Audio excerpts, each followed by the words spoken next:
Dear student, today we will discuss chromosomal theory of inheritance. The study of chromosome were very common during 1900. It is because of the advancement of technology and invention of better microscope. Walter Sutton and Theodore Boveri 1902 proposed chromosomal theory of inheritance. Johansen 1909 he replaced the term factor by gene. Sutton was able to explain Mendel's principle on cytological basis. Let's talk about the cytological evidences which come from the study of chromosome under microscope. So first evidence was the member of one pair of homologous chromosome moved to the pole independently of the another pair. Similar kind of thing was talked about and discovered by Mendel, and he proposed the law of independent assortment as far as the genes are concerned, which are independently assorting. Chromosomes are found in pairs so as the Mendelian factor. So chromosome they occur in the pair like homologous chromosome. Similarly, the gene occur in the pair like alleles. Boveri and Sutton compared the behavior during mitosis and fertilization of chromosome with that of gene and proposed chromosomal theory of inheritance. So let's talk about what are the salient features. Sperm and egg contribute to inheritance as they carry the nucleus and nucleus carry the genetic material. They form zygote which is diploid. So the other cell that arise from zygote are diploid. So all these somatic cells are diploid. The diploid cell will carry two sets of chromosome, one from paternal and another one from maternal. The same type of chromosome of maternal and paternal. Okay, let's talk about chromosome number 1 of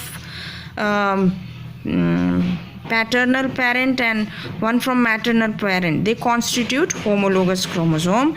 The chromosome retain their structural uniqueness, individuality and continuity throughout the life of organism. Chromosome carry genes on them and these genes are arranged in the linear manner. The homologous chromosome segregate during meiosis, therefore the genes located on them are also segregating during meiosis. Now let's talk about the genetic basis of sex determination. What is sex determination? Hereditary difference between male and female in same species is called sex determination. If you talk about chromosome, they are divided in two categories, autosomes and allosomes. Autosomes, they actually carry all the information about the somatic features such as general physiology and other characters, whereas sex chromosome or allosome determine the male and female characteristics. Hermann Hanking 1891 he identified chromosomal basis of sex determination and he also discovered X chromosome. Now what is karyotyping? It is the process by which you study the chromosome. So in this the photographs of all the chromosome in the cell at the metaphase step are taken. They are arranged for the specific analysis of chromosome. Now we'll talk about sex determination in various organisms. First, you should understand what is heterogamy, means occurrence of more than one type of gamete is called heterogamy. Homogamy, occurrence of only one type of gamete is called homogamy.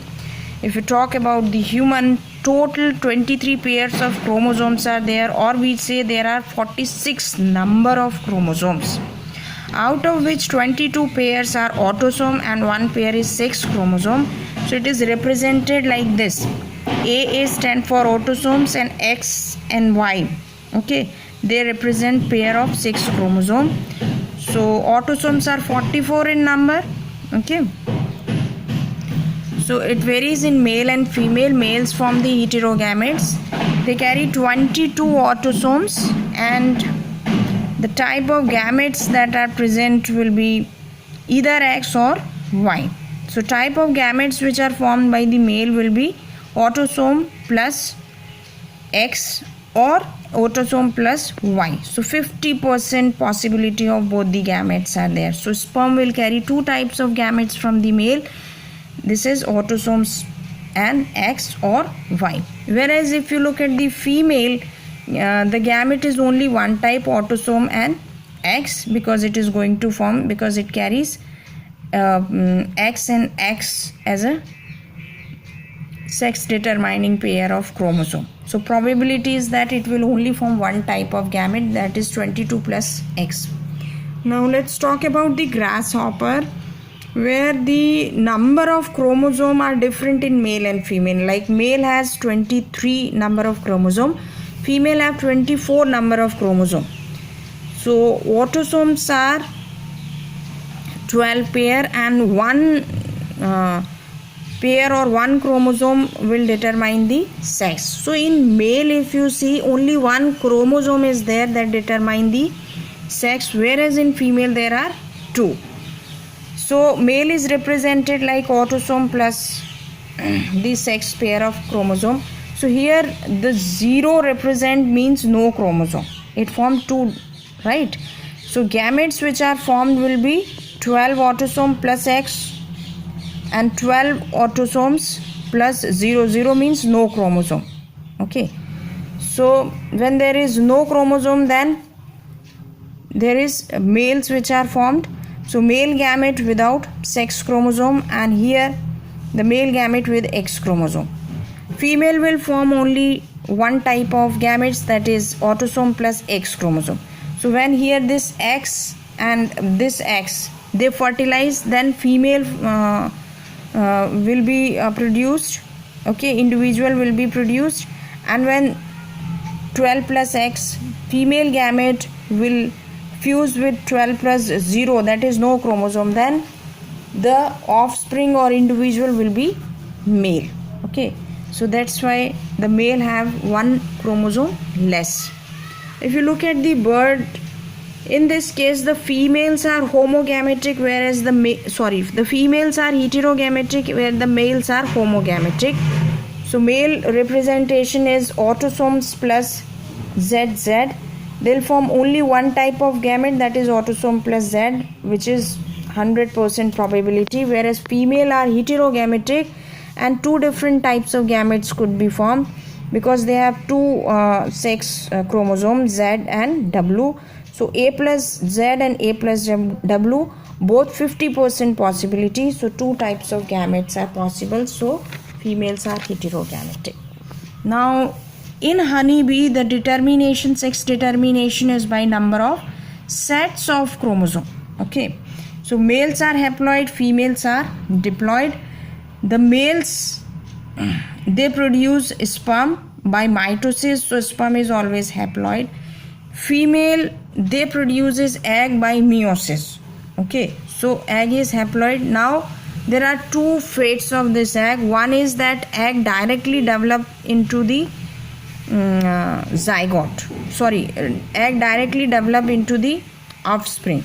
Okay, the egg directly develop into the individual. So if the egg undergo parthenogenesis, it will develop to male. Parthenogenesis is the process in which the development of individual occurs without the fusion. So there is no zygote which is produced. Okay, so we cannot say offspring because they are product of sexual reproduction.